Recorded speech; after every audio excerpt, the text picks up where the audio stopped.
Hello friend, अस्सलाम वालेकुम। मैं उम्मीद करूंगा कि आप सब लोग खैरियत से होंगे। आज का जो मेरा विषय है कैरेक्टरिस्टिक्स ऑफ इंडियन कॉन्स्टिट्यूशंस, यानी भारतीय संविधान की विशेषताएं। आज का मेरा ये टॉपिक है।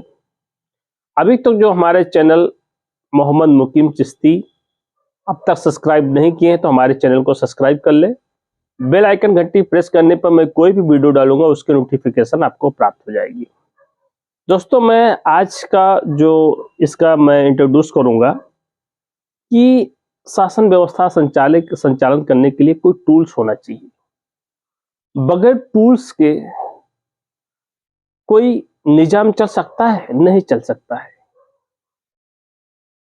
और हर देश के लिए अपना एक आईन है, अपना कॉन्स्टिट्यूशन है, उससे उसकी शासन व्यवस्था का संचालन किया जाता है।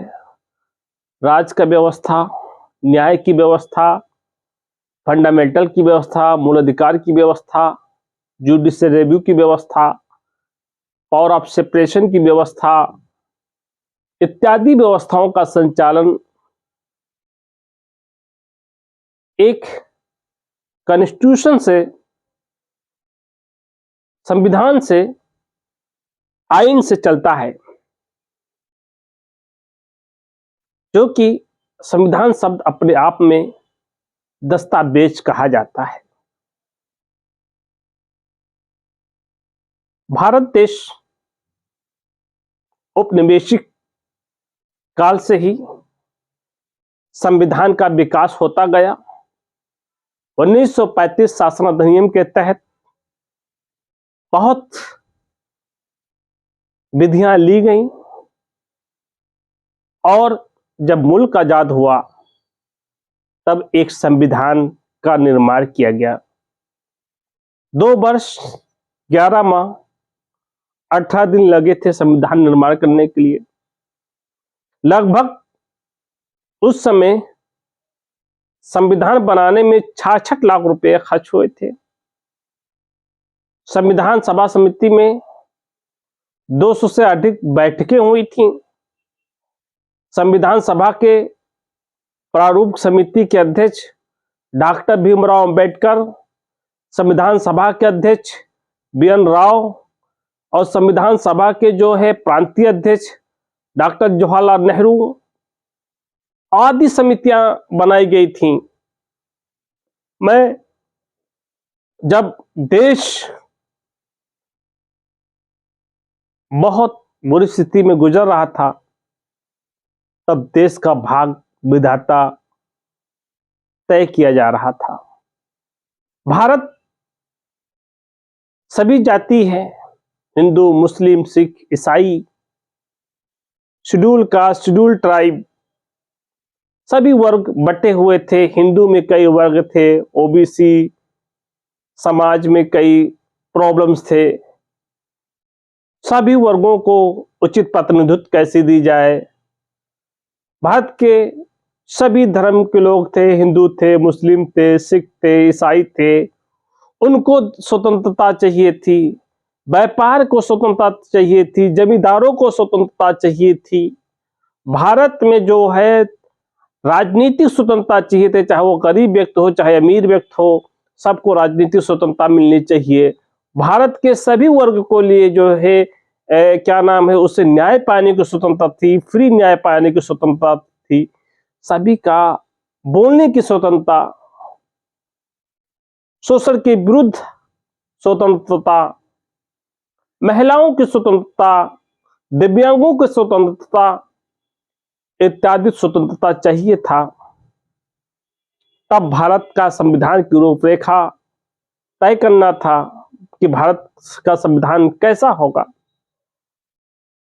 देखिए, भारत का संविधान विशालतम संविधान, यानी विश्व में अलग अलग देशों में छोटे छोटे संविधान हो सकते हैं।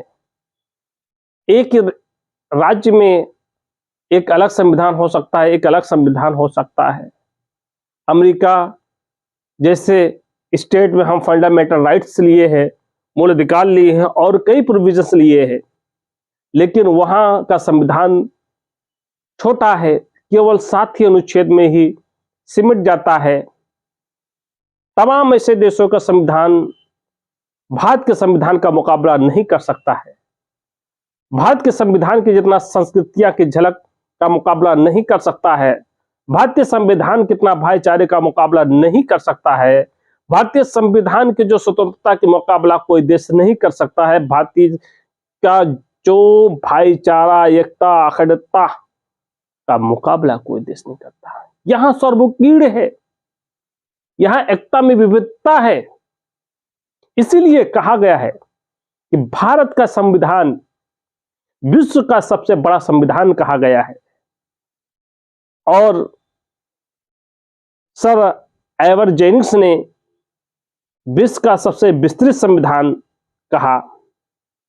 यहां पार्लियामेंट्री सिस्टम के बारे में विशेषता यह है कि पार्लियामेंट संसद जो है ये डिक्लेयर करती है, और इस प्रणाली में राष्ट्रपति कार्यपालिका का प्रधान होता है, एग्जीक्यूटिव हेड होता है प्रेसिडेंट, और वास्तविक कार्यपालिका की शक्तियां प्रधानमंत्री मंत्रिमंडल में निहित होता है, और जनता द्वारा निर्वाचित किया जाता है। सामूहिक रूप से संसद जो है के प्रति जो है उत्तरदायी होते हैं। संविधान में कार्यपालिका, न्यायपालिका, व्यवस्थापिका जो है 3 व्यवस्थाएं दी गई हैं। कार्यपालिका, न्यायपालिका, व्यवस्थापिका। और ये तीनों संघ अलग अलग होते भी ये तीनों का कार्य पूर्ण रूप से स्वतंत्र है। किसी किसी पर कोई दबाव, कोई जोर नहीं डाला गया है। अपने पूर्ण रूप से वो स्वतंत्र हैं। लेकिन सर्वोच्च जो है, अगर शक्ति की बात करें तो भारतीय संविधान है। भारतीय संविधान में 22 भाग हैं। मूल रूप से 395 अनुच्छेद हैं और 8 अनुसूचियां थी। 73वें संविधान संशोधन करके कुल अब 12 अनुसूचियां हो गए हैं। संविधान में संशोधन करके कुल मिलाकर 450 आर्टिकल हो चुके हैं। यह संविधान है। संविधान में सॉवरियन, प्रभुत्व संपन्न, लोकतांत्रिक, धर्मनिरपेक्ष, समाजवादी गणराज्य का की बात कही गई है। यानी सॉवरियन हो, डेमोक्रेटिक हो, सेकुलर हो, और उसके बाद में रिपब्लिक स्टेट की बात करता हो। तो भारतीय संविधान की जो प्रस्तावना में आपने देखा होगा, इसके बारे में जो है आपको झलक दिखाई देता है। मैं उसको